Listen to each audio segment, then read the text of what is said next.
Magandang hapon mula sa Weather Forecasting Section. Narito po ang ating weather update. Malakas na amihan ay patuloy pa rin nakakaapekto sa malaking bahagi ng Luzon. At yung shearline po ay umabot na po sa malaking bahagi ng Visayas. Kaya makakaasa pa rin tayo ng mga kalat-kalat ng pag-ulan at may kasamang thunderstorm, dulot ng amihan at shearline. Sa lagay ng panahon bukas, dahil po sa amihan, patuloy pa rin tayo makakaranas ng maulap na kalangitan na may mga mahihina hanggang sa katamtamang pag-ulan. Maranasan po natin ito sa Cagayan Valley, Cordillera, Aurora, Quezon, kasama na rin ang Bicol Region, Marinduque at Romblon. Sa lalabing bahagi ng Luzon, kasama ang Metro Manila, asahan po natin na maganda ang panahon kung saan magiging bahagyang maulap hanggang sa maulap ang kalangitan. Maaraw, maliban lang po sa mga isolated na may hinang pag-ulan.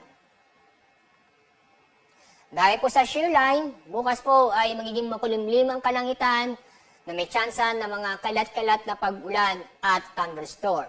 Sa Eastern Visayas, sa Central Visayas, kasama na rin ang Caraga at Davao Oriental. Paalala po sa ating mga kababayan na patuloy tayong mag-ingat sa banta ng landslide at flash flood dulot ng pag-ulan nito. Sa Western Visayas, kasama na rin ang lalabing bahagi ng Mindanao, ay asahan po natin na magiging maganda at maliwalas sa panahon kung saan ay masisilayan po natin ang sikat ng araw. Pero may tsansa po ng mga biglaang buhos ng ulan dulot ng thunderstorm.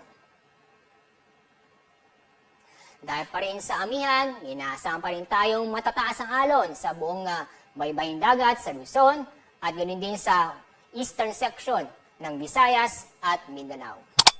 Ang mga lugar po na sa ilalim ng gale warning ay sa Batanes, Cagayan, kasama ang Babuyan Islands, Isabela, Aurora, Quezon, kasama ang Pudillo Island, Camarines Norte, Camarines Sur, Catanduanes, Burias Island, Eastern Coast ng Albay, Eastern Coast ng Sorsogon, Northern Samar, Eastern Coast ng Eastern Samar, Eastern Coast ng Dinagat Island, Eastern Coast ng Siargao at Bocas Grande Island, Ilocos Norte, Ilocos Sur, La Union, Zambales, pangkasama ang Lubang Island, Oriental Mindoro, Marinduque, Romblon, Palawan, including Cuyo at Calayan Island, at yung Caluyo sa May Antique.